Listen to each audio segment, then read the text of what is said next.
Recently, in a much shorter video, I mentioned that a lot of people have problems running out of gas and getting exhausted in jiu-jitsu because they're holding their breath. They may actually be quite fit, but they get into a jiu-jitsu context, they're there, they're sparring, things are hard, things are tough, and they hold their breath there.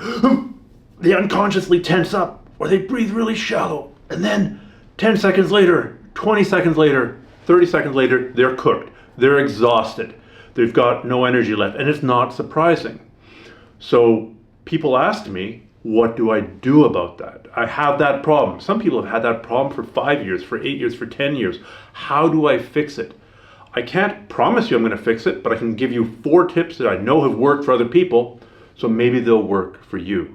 Number 1, make breathing the priority of your role. This is easy to say and hard to do, but think of it this way. Normally, when you're training, each training session should have a focus. This training session, I'm going to work on my guard retention. Or you can get more specific than that. I'm going to work on my guard retention from butterfly guard. Or you can get even more granular than that. This training session, I'm going to work on my guard retention from half guard. I'm going to focus on not letting the opponent get control of my head. You might spend an entire sparring session working on nothing but your opponent not getting your head when you're on the bottom of half guard. You might do that for an entire week or multiple weeks till you get really good at it. So you're going to focus, instead of half guard, guard retention, you're going to focus on breathing.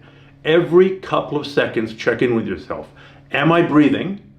i.e., am I holding my breath? And if I am breathing, am I breathing nice and deeply and effectively and diaphragmatically? Am I really pulling the air into the belly and trying to inflate the chest as much as I can, as opposed to little shallow breaths, or even worse, holding my breath?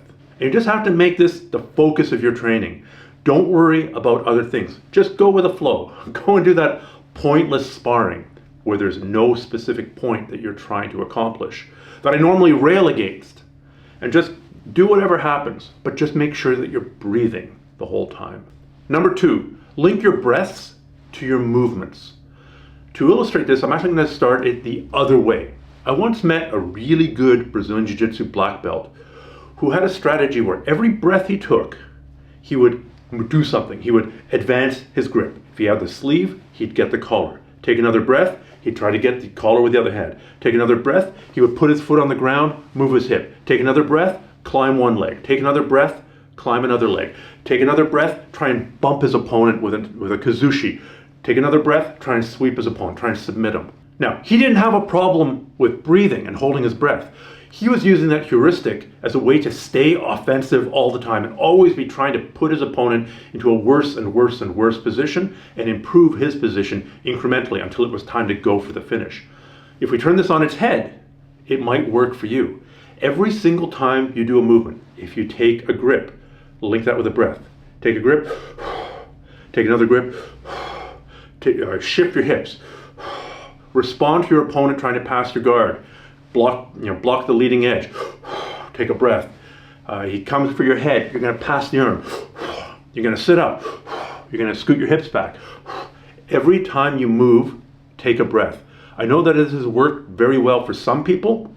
It's just linking the breath to movement. Of course, if you just lay there the entire time, clasp onto your opponent, don't move and hold your breath, this approach isn't going to work. But it works very well for people who have a more movement-oriented game. Number 3 is really simple. Talk to your training partners and talk to your coach when they're rolling with you and ask them to tell you if you're holding your breath. Now, you need to do this with more advanced people. That's because advanced people become tuned to their opponent's breathing. I know when I'm rolling with somebody, I'm listening to their breathing. I want to hear how tired they are.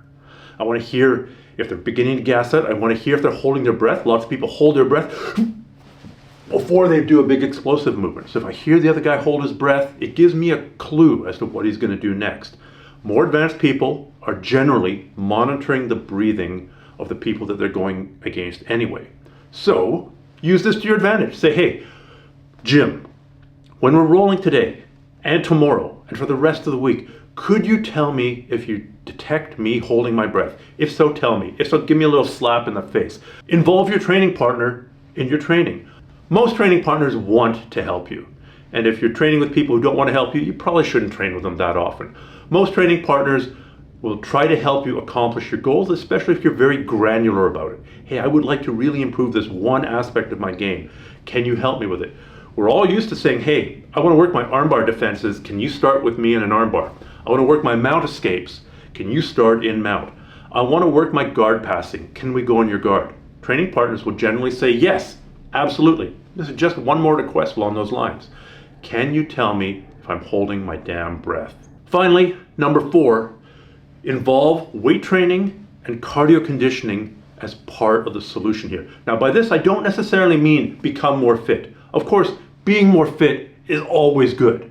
The fitter you are, the better you're going to do.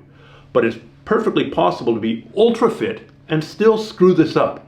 If you take Eliud Kipchoge, the fastest marathon runner in the world last year, I think, and you duct tape his mouth and his nose shut and you say run, he might be able to make it a bit further than you because he's got really good cardio, he's got really good lactate threshold, but eventually he's going to stop and he's going to fall over. All that massive amount of cardio that he has does him no good if he can't breathe. So I'm not saying do the weight training and do the cardio to improve your aerobic conditioning. I'm saying do it to coordinate your breathing with movement. For example, let's say you're doing kettlebell swings. Make sure that every time you do a kettlebell swing, you breathe out. Every time you do squats, just link the breathing with the movement. Now, this does not work if you're used to weight training in the very low rep range. If you're doing a max squat or a max deadlift or a max bench press, you shouldn't be breathing. You should do a deep inhale and then compress that down to brace your core, lock everything in place, and then do your squat and then breathe. You can't do that for more than a couple of reps though. So if you're used to weight training in the very low rep range, you may have developed a bad habit. So you actually want to do this training with higher reps, with 10 reps, with 20 reps. Good luck doing 20 squats with 225 on each side without breathing. You will start breathing. It will teach you very quickly to breathe as you're doing the motion. Similarly, if you're doing cardio, you have to breathe. And most people say when they're running, they'll take step, step, breathe in, step, step, breathe out. Step, step, breathe in, step, step, breathe out. When people are swimming, there's a breathing pattern that's associated with that. It's a very conscious breathing pattern. You're becoming conscious about linking your breathing to your physical motions. If you become better at this in some other context, it'll probably translate to jiu-jitsu as well. So number 1, make breathing the main focus of your training. Throw everything else out the window, everything stops until you get this breathing thing fixed.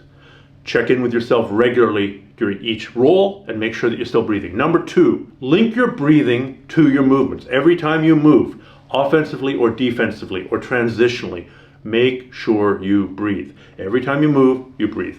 Number 3, involve your training partners. They're part of your team to make you better. If you don't have training partners, you are not going to get better. Tell them what you're trying to achieve and let them help you get through this. Number 4, link your weight training to other movements in physical conditioning, including weight training and cardio. Good luck with this. This is a huge payoff if you get this fixed.